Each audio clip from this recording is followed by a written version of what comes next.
notre vocation à tous, quelle que soit notre situation, que nous soyons mariés, père de famille, mère de famille, célibataire, veuf, maman seule, papa seul, enfin, malade ou en bonne santé, jeune ou vieux, tous, nous avons à vivre dans l'Esprit Saint, c'est-à-dire à laisser la grâce de notre baptême baptismal et de la confirmation se développer en nous, que la vie du Christ se déploie en nous. Donc, ce qui implique donc cette grâce baptismale, c'est que nous soyons, enfin, la bracelet appelés à la sainteté, tous appelés à la sainteté et donc à la mission, puisque l'un induit l'autre. Hein, pour reprendre l'expression donc du cher au pape Saint François, qui est très à la mode, c'est disciple missionnaire, pas disciple dans un temps et missionnaire dans un autre, c'est disciple missionnaire, ensemble. Et donc je vous permets, c'est toujours en guise d'introduction, de vous citer un passage de la Joie de l'Évangile, du texte de la Joie de l'Évangile, qui dit ceci: la mission au cœur du peuple n'est ni une partie de ma vie, ni un moment que je peux quitter, ni un appendice, ni un moment de mon existence. Elle est quelque chose que je ne peux pas arracher de mon être si je ne veux pas me détruire. Je suis une mission sur cette terre. C'est pour cela que je suis dans le monde. Je dois reconnaître que je suis comme marqué au feu par cette mission. Marqué au feu par cette mission. Et si ce n'est pas le cas, je me détruis. Alors cela est vrai pour chacun d'entre nous. C'est cela la vie dans l'Esprit Saint. C'est ça le déploiement. Nous avons été marqués au feu. Le deuxième rappel, mais je suppose que ça vous a déjà été dit, c'est un passage de l'Écriture auquel j'ai pensé, que vous connaissez. C'est Jésus qui dit à ses disciples: vous êtes le sel de la terre, vous êtes la lumière du monde. Alors Jésus ne dit pas: vous devez devenir le sel de la terre. Mais vous l'êtes. Parce que vous êtes mes disciples, vous êtes le sel de la terre. Et il ne dit pas, avec beaucoup d'efforts, peut-être vous allez devenir un jour le sel de la terre. Mais en réalité, vous l'êtes. Par contre, il y a une mise en garde. Il nous faut l'entendre. C'est si vous perdez la saveur, vous ne servez plus à rien. Hein, le sel qui a perdu sa force n'est plus bon qu'à être jeté dehors. Donc Jésus dit à ses disciples: vous êtes la lumière du monde. Il ne dit pas: vous devez devenir la lumière du monde. Mais que nous le sommes parce qu'en réalité, c'est lui la lumière, et la seule lumière du monde, qui vient éclairer tout homme. Donc si nous sommes réellement ses disciples, nous sommes la lumière du monde. Mais là aussi, il y a une mise en garde qu'il nous faut entendre. Hein, c'est quand on allume une lampe, c'est pour la mettre sur le boisseau pour qu'elle éclaire toute la maison. Si on la met sous le boisseau, elle s'éteint. C'est-à-dire que la foi n'est pas un produit à usage interne. Elle se transmet, c'est comme la charité. Si vous n'exercez pas la charité, elle n'existe pas. La foi, elle se transmet. Sinon, elle s'éteint et elle n'éclaire plus personne, pas même nous-mêmes. Alors, l'enjeu, en fait, c'est de ne pas se débrancher, je puis dire. D'accord ? Si vous vous débranchez du Christ, vous n'éclairez plus personne et vous-même, vous n'êtes plus éclairé. Alors le défi, en réalité, c'est celui de la durée, celle du temps. Ne pas perdre la saveur du sel, ne pas s'éteindre. Donc la question, c'est comment durer dans le temps. C'est une question de la vie dans l'Esprit Saint, c'est celle-là. C'est comment, année après année, la charité vient transformer effectivement ma vie. Donc, en particulier dans un monde aujourd'hui, c'est un véritable défi, parce que la fidélité, comme disait un diacre chez moi, il dit « Oh, mais vous savez, monseigneur, les jeunes aujourd'hui, enfin pas que les jeunes d'ailleurs, c'est des fidélités successives. » Vous voyez ce dont je parle? Mais c'est vrai dans leur vie, c'est vrai. « Oh, ben je vais être marié pendant quelques temps, puis je suis fidèle, et puis après je change de fidélité. Mais je suis prêtre, est-ce que ça pourrait durer quelques années, s'il vous plaît? Et puis après je passe à une autre fidélité. »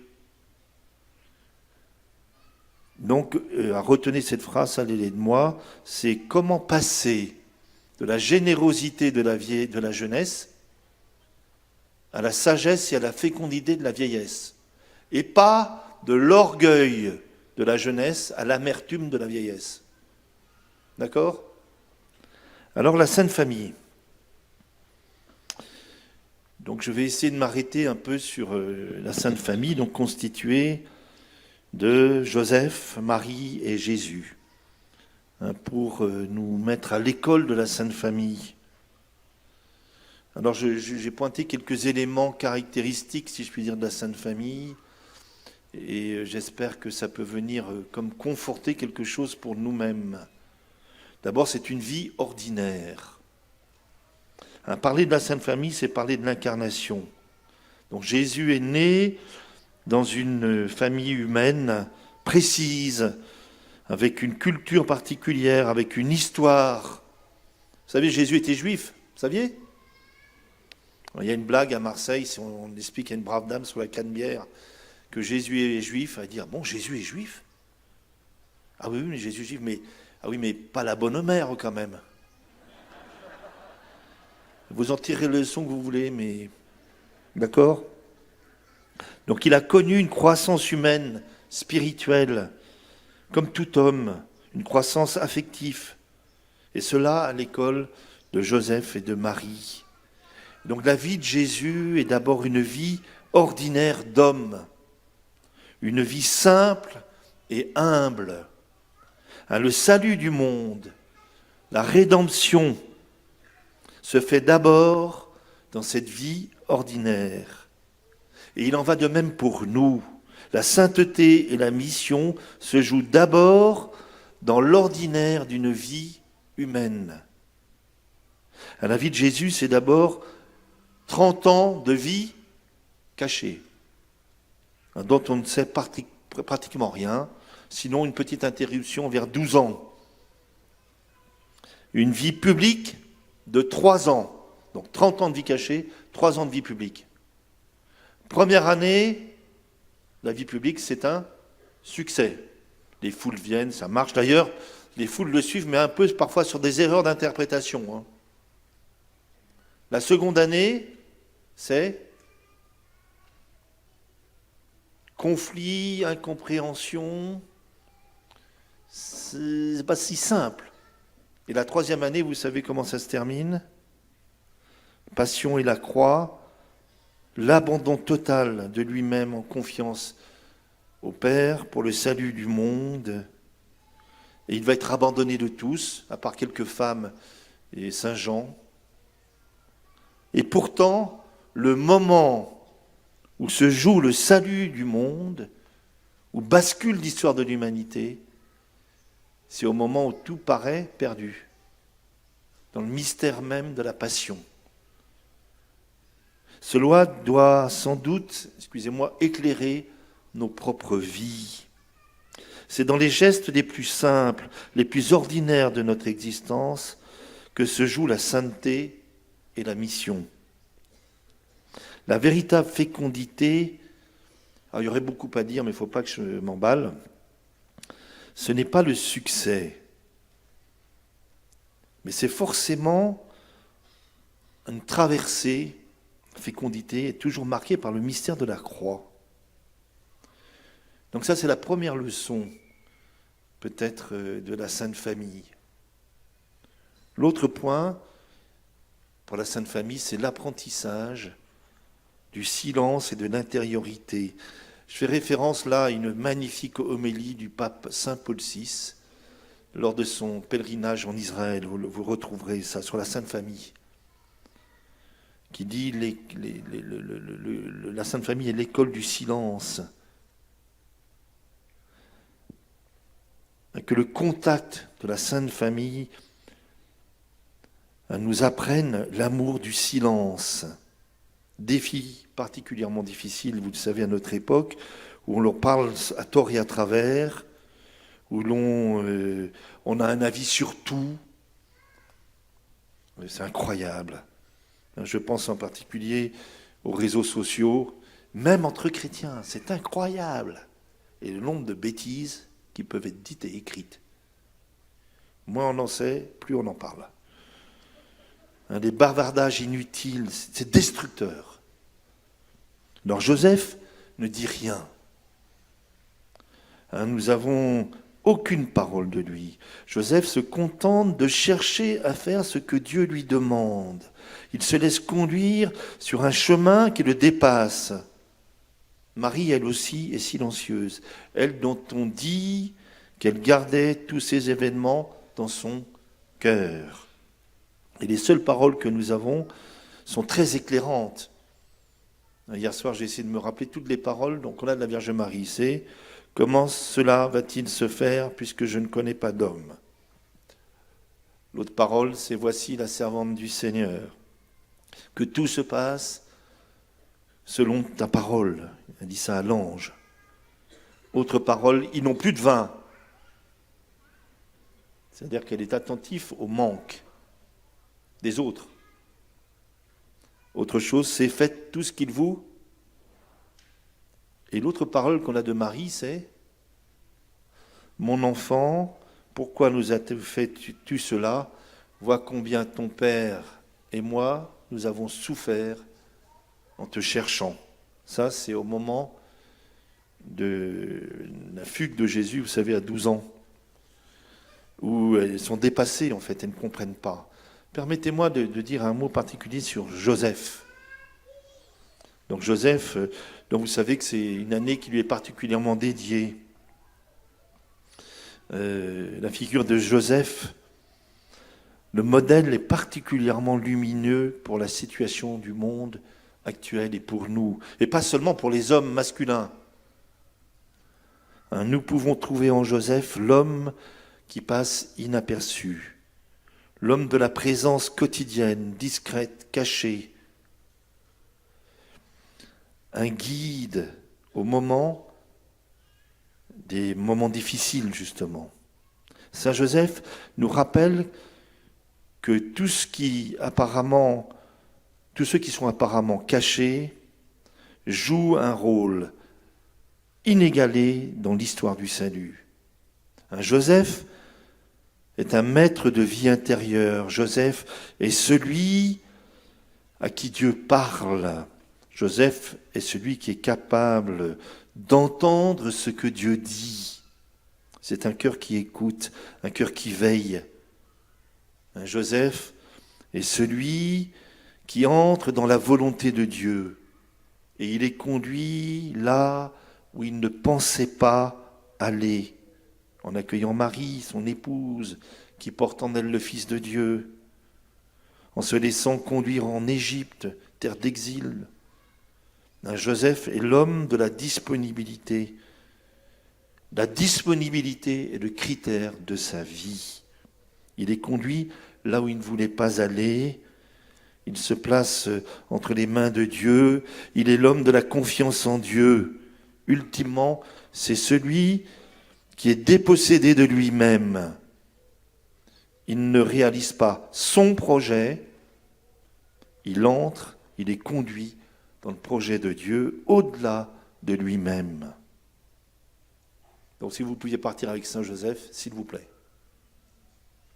Autre chose, c'est une famille traversée par les épreuves d'une vie humaine. En fait, la Sainte Famille est marquée par les épreuves de la vie humaine et de la vie du monde. C'est une vie de famille traversée par l'épreuve. La Sainte Famille, c'est pas le long fleuve tranquille. D'abord, mais après vous irez plus loin, hein. Je fais qu'ouvrir des pistes. Tout d'abord, c'est l'obligation administrative, hein. Ils sont pris dans une obligation administrative. C'est l'histoire du recensement, hein. Ils doivent se déplacer. Et alors c'est étonnant parce que ce déplacement non voulu, contraint par les organisations de sociétés plus ou moins débiles, mais c'est là que l'écriture, c'est comme ça que l'écriture se réalise. Étonnant, non? Mais c'est aussi la pauvreté. Hein, il n'y a pas de place pour eux au moment de la naissance de Jésus, hein, où les conditions sont quand même assez précaires. Et d'autre part, on sait qu'ils vont offrir au temple, comme la loi le prévoyait, 2 petites tourterelles, hein. Ça, c'était l'offrande pour les pauvres, les familles pauvres. Donc c'est des pauvres. Je ne sais pas quel est votre rapport à l'argent. Je préfère pas savoir. Dans le monde, c'est l'amour de l'argent qui est à l'origine de tous les maux, dit l'Écriture. Je ne sais pas où vous en êtes, honnêtement. Bon. Mais c'est aussi le drame des saints innocents. Marie et Joseph sont pris, au fond, dans la tourmente d'un génocide. Non? C'est ça. Et en plus, c'est la cause du génocide, c'est le petit. Terrible. Et puis c'est la fuite en Égypte. C'est des migrants. Ils vont devoir faire face à cette fuite, face à la violence. Ils doivent partir à cause de la violence. Et combien de gens dans notre monde sont confrontés à ça aujourd'hui? Et je ne parle pas du fait de l'incompréhension. Vous savez, on va prendre leur fils pour un fou tout de même, hein. Ça devait discuter en famille, hein. Donc, ils sont pris au milieu de la souffrance, du drame de l'humanité. Et c'est là que se joue le salut. La famille de Nazareth. En annexe, j'ai pensé aussi que vous connaissez la généalogie de Jésus, non? Ce texte qu'on lit à Noël ou avant Noël, avec fils 2, non? Et bien vous allez voir, c'est parce qu'il porte une histoire assez étonnante quand même. C'est une généalogie, si vous la regardez de près, vous verrez que le passé familial, comment dire, était assez tourmenté malgré tout. Alors je m'excuse pour les dames, mais on cite dans la généalogie 4 femmes. Excusez-moi, mais bon, c'est comme ça. C'est 4 dames à problème qui ne devraient pas être là. Il y a Tamar, hein, qui est une cananéenne qui a séduit Judas par ruse. Vous avez Rahab, qui est une prostituée de Jéricho. Vous avez Ruth, qui est une étrangère, qui ne devrait pas se trouver là non plus. Mais alors la meilleure, le mieux, c'est quand même Bethsabée, dont c'est une histoire d'adultère, vous vous souvenez, et de meurtre. Parce que David, pour cacher son adultère, va faire un péché pire encore, il va tuer. Alors c'est David. En l'occurrence, le problème, c'est David, je suis d'accord. Ce que je vais dire, c'est que à travers cela, ça veut dire que la grâce de Dieu, la fidélité de Dieu, le salut, passe à travers les méandres de la misère humaine. Comme disait François de Sales, c'est un texte qui fait allusion à la situation, enfin j'en dirai un mot peut-être tout à l'heure de l'Église et tout ça, il dit, oh, vous inquiétez pas, le bon Dieu, on a vu d'autres. Donc c'est-à-dire que le péché de l'homme est intégré dans cette histoire. Et dans la nôtre, si ça peut vous rassurer. Alors, je voudrais que vous gardiez en arrière-fond ces propos sur la Sainte Famille, d'accord? Au milieu du drame de l'humanité, dans le secret, tout se joue dans le secret. L'essentiel se joue dans ce qui ne se voit pas. Quand tu fais l'aumône, que ta main droite ignore. Quand tu vas prier, retire-toi dans ta chambre. Vous savez, le reproche fait aux pharisiens, c'est qu'ils font les choses pour être vus des hommes. Vous cherchez la gloire les uns des autres. Tout se joue ailleurs, en réalité.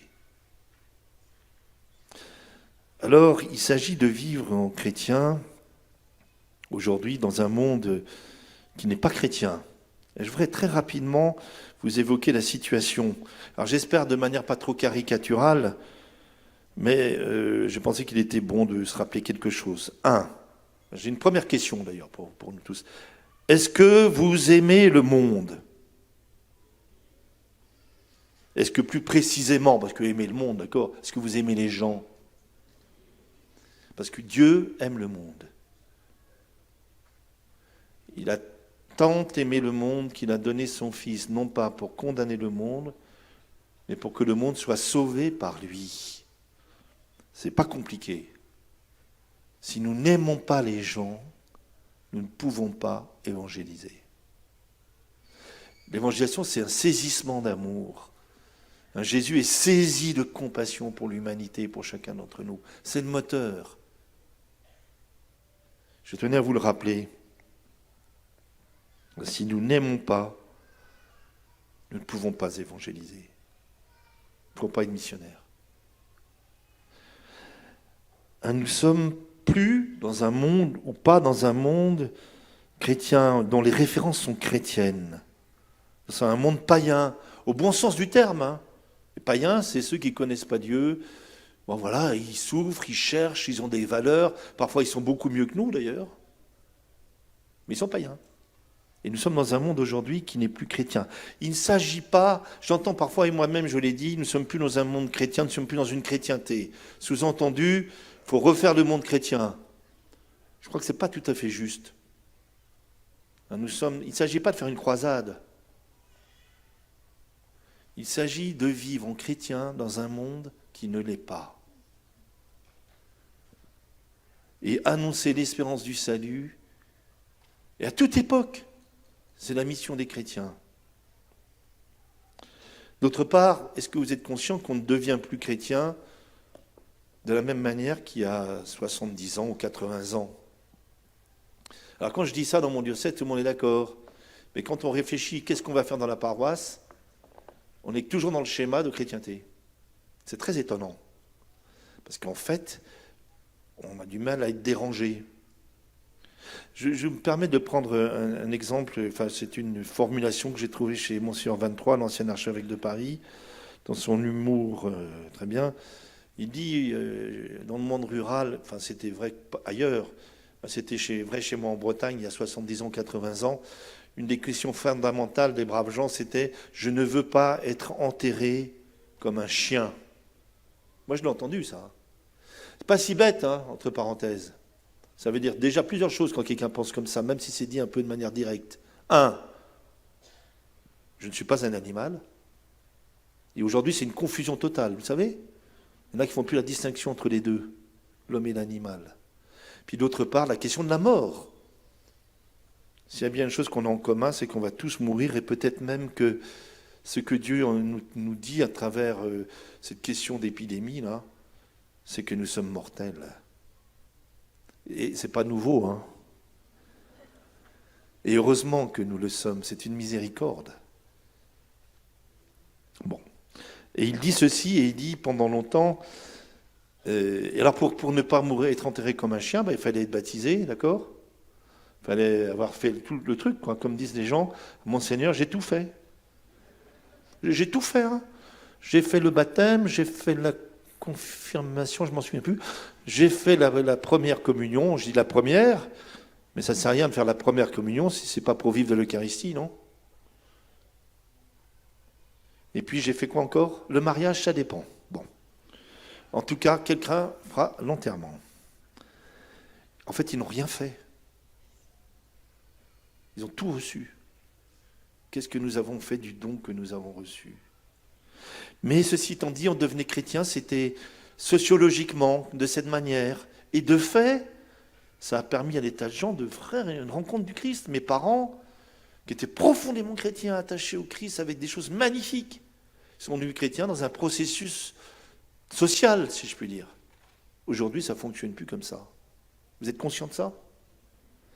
C'est une rencontre personnelle avec le Christ, un choix.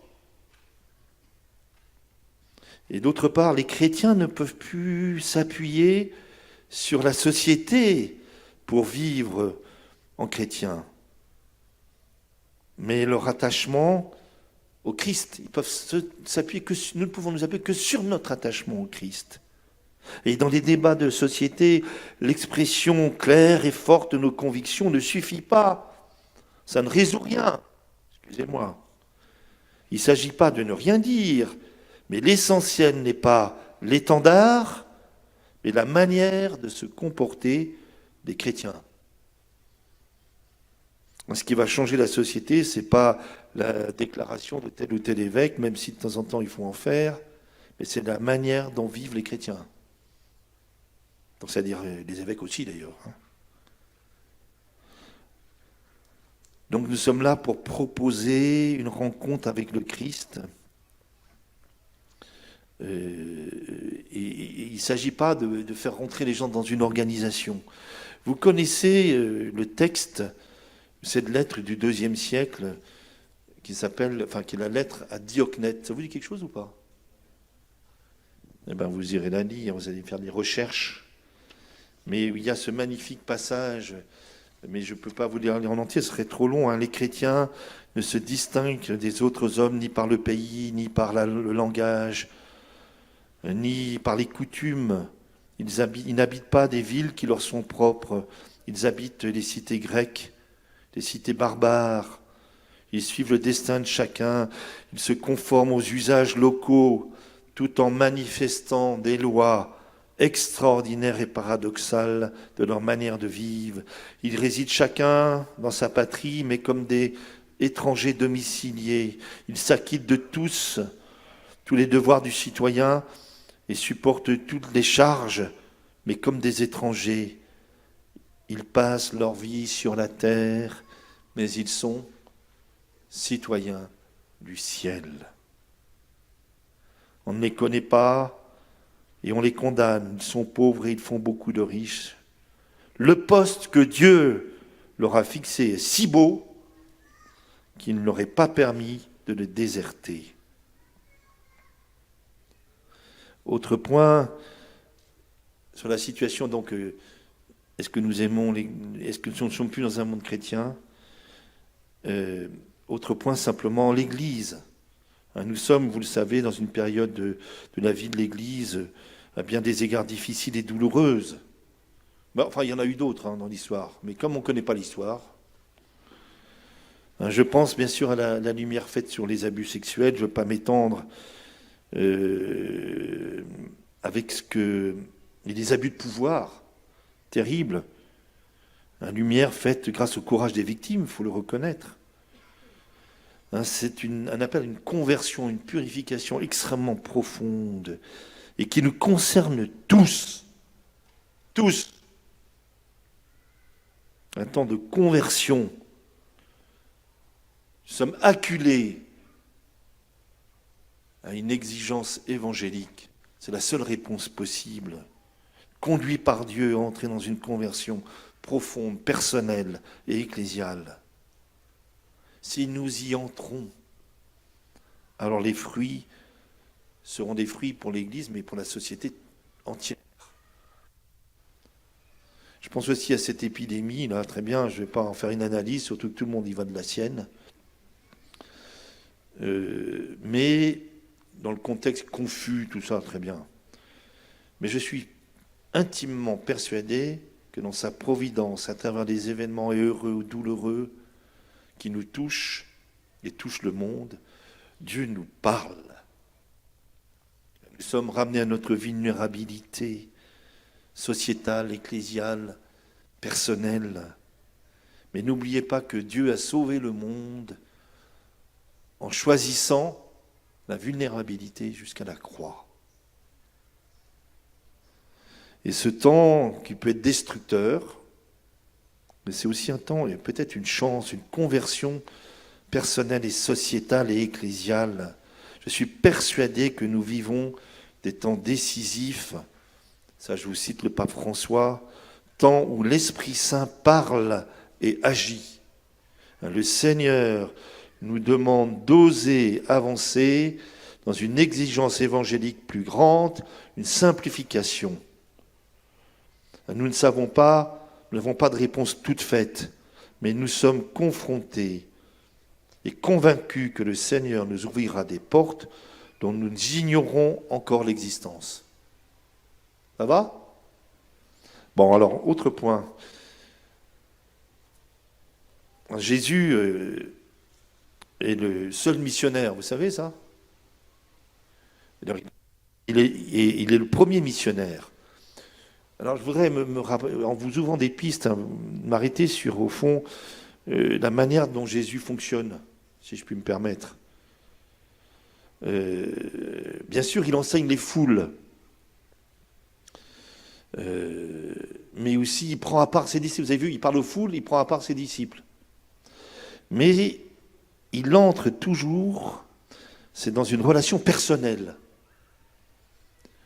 Et j'ai pensé, j'ai choisi quelques exemples alors de fonctionnement du Seigneur, si je puis dire, alors avec les gens un peu extérieurs, puis avec ses disciples. Alors j'ai pensé à la Samaritaine. Alors je ne vais pas faire un commentaire du texte de la Samaritaine en entier, on y passerait toute la matinée, sinon toute la semaine. Mais qui est cette femme, la Samaritaine ? Vous vous souvenez de ce texte ? Cette femme qui vient puiser de l'eau à midi, en plein soleil. C'est vraiment l'heure où on ne vient pas puiser de l'eau en plein soleil. Hein. Cette femme, en fait, qui est truffée de problèmes, je pense qu'en fait, parce qu'on venait à la fraîche, puis le puits, c'était lui aussi, on venait voir les copines, hein, pour parler. Et elle vient quand il n'y a personne.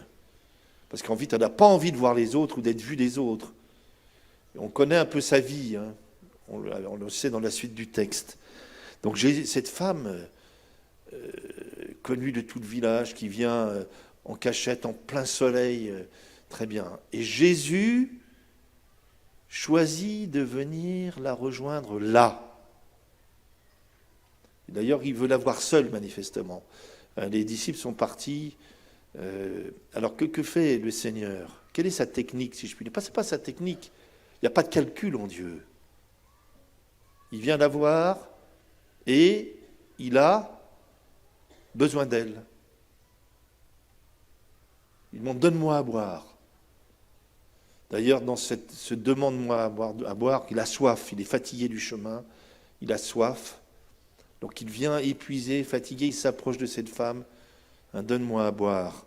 Ça fait référence à un autre moment où Jésus a soif, hein. C'est sûr, la croix. En arrière-fond de ce texte, vous avez la question de la rédemption et du salut. Et il va entrer dans un dialogue avec cette femme où il y a une espèce de distance entre elle et dit « bah oui, donne-moi toujours de cette eau, parce qu'il n'y aura plus besoin de venir ici puiser eau ».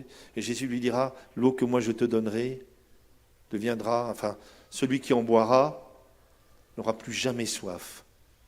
Et tout bascule au moment où Jésus va lui dire, vous connaissez ce passage, non ?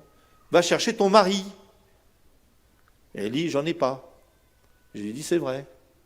T'en as un, celui avec qui tu es aujourd'hui, c'est pas. T'en as eu 5, et celui avec qui tu es aujourd'hui, c'est pas ton mari. Manifestement, il la met devant la vérité de sa vie. Ça va ? Ça va la bouleverser. Elle repart à son village, elle va ramener tout le village. Et elle dit, venez voir un homme qui m'a dit tout ce que j'avais fait. Est-ce que c'est pas le Messie ? La Samaritaine est vraiment le modèle des gens de notre époque et de nous-mêmes. Et la meilleure façon, c'est d'avoir besoin des gens, de repérer que nous avons aussi besoin d'eux, pour les conduire à une expérience de rencontre plus profonde, jusqu'à la vérité sur eux-mêmes. Mais Jésus ne commence pas par leur dire « ma petite cocotte, il va falloir régler les problèmes. Et après, peut-être que je m'occuperai de toi. » Ça va ? J'ai pensé à un autre passage où c'est la méthode de Jésus, c'est Zachée. Vous vous souvenez du passage de Zachée ? Zachée, un homme qui est petit de taille, qui a un problème. Le problème de Zachée, c'est il est riche. C'était un homme riche. Pourquoi Jésus, dans l'Évangile, insiste tellement sur le problème de la richesse? Et la richesse, ce n'est pas simplement l'argent, c'est aussi l'argent. Mais on est riche de sa brillance. On est riche. Je vois bien que même chez les chrétiens, c'est étonnant. Comme parfois, on a des modèles, on veut briller malgré tout. Hein. Non, mais il faut que mon fils soit au moins avocat. Hein. Bon. Et Zachée, par contre, il a une qualité. Il est curieux. Il a envie de voir Jésus. Mais il n'a pas envie d'être vu. C'est assez typique. Hein. On voudrait voir de loin, mais surtout, et que se passe-t-il? Jésus s'approche. Et c'est Jésus qui prend l'initiative, comme pour la Samaritaine. Il prend l'initiative. Et il va dire à Zachée, tu descends, je veux venir habiter chez toi. Ce qui va faire beaucoup de bruit. Les gens autour disent comment? Il va chez un homme pécheur. Alors j'ai souvent pensé à ça. Je me dis, mais vous savez, dès que Jésus rentre chez quelqu'un, quand il vient chez vous, c'est un homme pécheur, non? Dès qu'il vient dans une vie, c'est dans la vie d'un homme pécheur. Mais il n'impose aucune condition à Zachée. Il ne dit pas, Zachée, il va falloir que tu règles un peu ta vie et je viendrai chez toi. Dès que Jésus entre chez lui, Zachée se convertit. C'est-à-dire qu'il n'a plus besoin de mentir, voler, puisque le seul qui peut combler le cœur de l'homme est là, est présent. Donc tous les artifices tombent. Alors quand je dis qu'il n'y a aucune condition, il y en a quand même une, c'est que Zachée doit descendre de son arbre. Et quand il est descendu de son arbre, tout le monde a vu qu'il était tout petit. Nous devons accepter de nous présenter devant Dieu tels que nous sommes. C'est la seule condition. Mais dans notre approche de la mission, c'est à la matière de Jésus qu'il faut fonctionner. J'ai pensé aussi son comportement avec ses disciples, ça va? Comment il constitue le groupe des apôtres? Il commence par appeler, c'est un réseau de copains, d'amis. Hein. Les 4 premiers, c'est, alors ça dépend dans quel ordre on les prend, mais c'est Pierre et André, 2 frères, et puis il y a les copains qui habitaient à côté, qui étaient tous des pêcheurs du lac, des fils de Zébédée, là, avec Madame Zébédée, qui, elle, se soucie beaucoup de la carrière de ses enfants. Vous voyez, le monde n'a pas changé. Il prend d'abord un réseau qui étaient tous des disciples de Jean-Baptiste. Ça, c'est la première. Il commence par un réseau d'amis. Ça va? Mais là où le corps des apôtres va se constituer et va basculer, c'est le jour où il va appeler quelqu'un de complètement différent, d'un tout autre réseau, qui est Matthieu. Matthieu, c'est un publicain, collecteur d'impôts. Et puis après va suivre Philippe, un grec sans doute, enfin d'origine grecque en tout cas. Et d'autres, alors je ne parle pas du zélote là. Mais alors je me suis dit, entre eux, ça devait être rigolo. Hein. Entre Pierre qui est un peu trop rapide, Jean qui est subtil et un peu jeune, Jacques et son frère qui sont un peu arrivistes, Matthieu qui est un ancien publicain, et le zélote qui, lui, prônait la lutte armée contre les Romains. Bonjour l'ambiance. Hein. Mais le corps des apôtres n'existe qu'à partir du moment où ils ne sont pas issus du même réseau. Vous en tirez les leçons que vous voulez. Sinon, c'est mortifère. Ça va? Autre remarque, avec ses disciples. Alors je ne vais pas m'arrêter sur toute son éducation des disciples, mais j'ai été frappé qu'il pose une question, la même question, 2 fois dans 2 situations différentes à ses disciples. Et la question c'est, de quoi discutiez-vous en chemin? Il pose cette question aux disciples alors qu'il vient d'annoncer qu'il allait mourir à Jérusalem, que le Messie devait souffrir, être livré et mourir. Puis elle se retourne vers les disciples et il dit, de quoi discutiez-vous en chemin? Au même moment, hein. Et eux sont très embêtés parce que de quoi discutaient-ils en chemin? De savoir qui était le plus grand. Vous voyez, ça n'a pas beaucoup changé, hein. Et Jésus ne va pas leur reprocher d'être carriéristes. Il va simplement leur dire, dans mon royaume à moi, celui qui veut être le plus grand doit être le serviteur de tous et doit être le plus petit. Alors la grandeur de Dieu, c'est d'être le serviteur de tous et le plus petit de tous. Alors si l'idéal de votre vie et de votre carrière, c'est d'être les serviteurs de tous et le plus petit d'entre tous, vous avez le droit. Ça va? Et puis, il pose cette même question. Donc c'est la question, il touche le point là, de l'espèce de comparaison les uns avec les autres, une plaie qui paralyse tout en réalité, qui paralyse aussi la mission.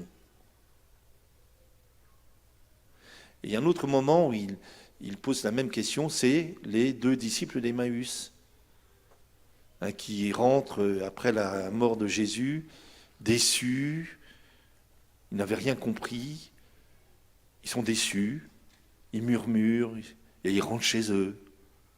Et Jésus va s'approcher d'eux, vous connaissez le passage, et la question qu'il pose, de quoi discutiez-vous en chemin? Il dit, t'es bien le seul à ne pas savoir ce qui s'est passé à Jérusalem. Nous espérions qu'il allait rétablir le royaume de Dieu, hein, qu'il allait chasser les Romains, qu'il allait régler tous les problèmes, et il a été tué, il a été mis à mort. T'es bien le seul à ne pas savoir ce qui s'est passé. S'il y en avait bien un qui savait ce qui s'était passé. On explique à Dieu, Seigneur, je vais t'expliquer. Tu n'as pas tout à fait compris. Je vais t'expliquer, moi, ce qu'il faut faire. Et Jésus va reprendre. Et là, il y a un enjeu, parce que c'est la réponse face à la tentation du doute, de la déception et de l'erreur d'interprétation, si je puis dire. Et Jésus va reprendre, va dire, il remonte combien dans l'Écriture, le Messie devait souffrir, mourir, pour le salut de l'humanité et pour ressusciter d'entre les morts. Donc ce travail, excusez-moi, le Seigneur veut le faire avec chacun d'entre nous sur les deux sujets. Alors, comment accueillir l'Esprit Saint? Parce que c'était dans la question du début aussi. Alors, et la Sainte Famille peut être un ancrage, le mystère de la Sainte Famille, d'accord? Pour tout cela. Alors, comment accueillir l'Esprit Saint afin d'être missionnaire au quotidien, c'est ça? Et d'arriver à la sainteté pour transformer le monde. Bon, en réalité, je ne sais pas. Cela est impossible aux hommes, mais tout est possible à Dieu. Mais je me permets quand même quelques remarques et quelques idées. Ça, c'est l'ordonnance avant de partir. Vous savez, comme les médecins qui... Donc, il s'agit d'abord d'accueillir l'Esprit Saint. Alors, pour accueillir l'Esprit Saint, 2 conseils. 1, il faut d'abord lui demander de venir. Combien plus le Père du ciel donnera-t-il l'Esprit Saint à ceux qui lui demandent? Demandez-le. Et ce n'est pas parce que vous criez plus fort qu'il vient plus vite. Hein. Mais alors souvent, vous savez, c'est une image. Hein. C'est comme, vous savez, on est en famille le dimanche, le repas familial du dimanche, et puis on est là, et puis tout d'un coup, pile à 12h30, sonne à la porte, des vieux amis qui étaient là de passage par hasard, qui avaient oublié de prévenir, et qui disent « Ah, on est venu vous saluer, bonjour !» Et dit « Zut, bon. » Et nous, comme on est polis, on dit « Vous allez bien rester prendre le repas », en espérant que s'ils sont polis, ils diront non. Je me demande si parfois avec l'Esprit Saint, c'est pas un peu pareil. Vous voudrez qu'ils viennent, mais surtout qu'ils ne viennent pas. Parce que la deuxième question avec l'Esprit Saint, la condition pour accueillir l'Esprit Saint, c'est accepter d'être dérangé. Il faut sortir du canapé, dirait le pape François. Il y en a qui pensent que Le bonheur, c'est d'être dans son canapé devant son jeu vidéo et son réseau social, là. Et il dit, il faut sortir du canapé pour prendre une paire de chaussures, c'est ça? Et un jour, j'avais proposé aux jeunes chez moi de mon diocèse, j'avais dit, écoutez, si j'avais les moyens, je vous achèterais une paire de chaussures à chacun. Et alors un jour, j'étais dans une paroisse et le curé du coin, qui est un peu un original, à la fin de la confirmation, il m'a dit, j'ai bien écouté ce que vous nous avez dit, il avait acheté des paires de chaussures pour tous les jeunes confirmés et pour l'évêque. Alors, oui, mais attendez, quand ça bouge, ça déménage, c'est-à-dire que c'est inconfortable. Si vous voulez une petite vie pépère, confortable, c'est pas la peine. Ça va? Alors, accueillir l'Esprit Saint, c'est le demander. Et c'est se laisser déranger. Ça va? Alors, je pourrais développer, mais vous allez retenir. Deuxième petit conseil. Alors, j'ai mis sur mes notes, j'ai mis, il faut y croire. Je m'explique. Un jour, c'était au Mans, je crois que c'était le jour de Pâques. Célébration de Pâques, très bien, il y a du monde. Et en sortant de la cathédrale, il y a un groupe de personnes que je ne connaissais pas qui s'approchent de moi et qui me disent « Monseigneur » ou « Père », enfin je ne sais plus, qui me disent « Mais alors, on vous a écouté, là, la messe, mais alors vous y croyez ?» Je leur dis, j'y crois, enfin, quoi? Bah oui, ça, la résurrection, tout ça, le pardon, enfin. Alors vous y croyez, quoi. Je dis, vous pensez quoi? Oui, vous avez l'air d'y croire. Et ben je dis oui. Je suis un évêque qui croit en Dieu. Est-ce que vous êtes des chrétiens qui croient en Dieu? Ah oui? Alors pourquoi vous avez peur? N'ayez pas peur. L'avenir du monde, de l'Église et de chacune de nos vies sont dans les mains de quelqu'un qui est l'alpha et l'oméga de l'histoire, qui nous aime, qui est miséricordieux, qui est tout-puissant et en plus qui est intelligent. Jésus. D'autre part, ça c'est du Benoît XVI. Là, je vous conseille cette lettre de Benoît XVI sur l'espérance. C'est sans doute la plus belle qu'il ait écrite. D'entrer dans l'espérance, c'est une des encycliques. Il dit la caractéristique du chrétien, ce qui caractérise les chrétiens, c'est qu'ils savent qu'ils ont un avenir. Ils savent non pas ce qui va se passer demain, si tout va bien se passer demain, mais ils savent qu'ils ont un avenir. Nous savons, que les portes du ciel ont été ouvertes et que nous sommes attendus par quelqu'un qui nous aime et qui nous attend. Et donc notre vocation dans le monde, c'est d'être témoins de cet avenir. Ça va? Je suppose que les cloches, ça veut dire qu'il faut que je m'arrête. Deux autres remarques. Je pense qu'aujourd'hui, nous devons développer une culture de la fraternité et de la proximité. Pour vous faire comprendre, mais je crois que ça, on vous l'a déjà dit.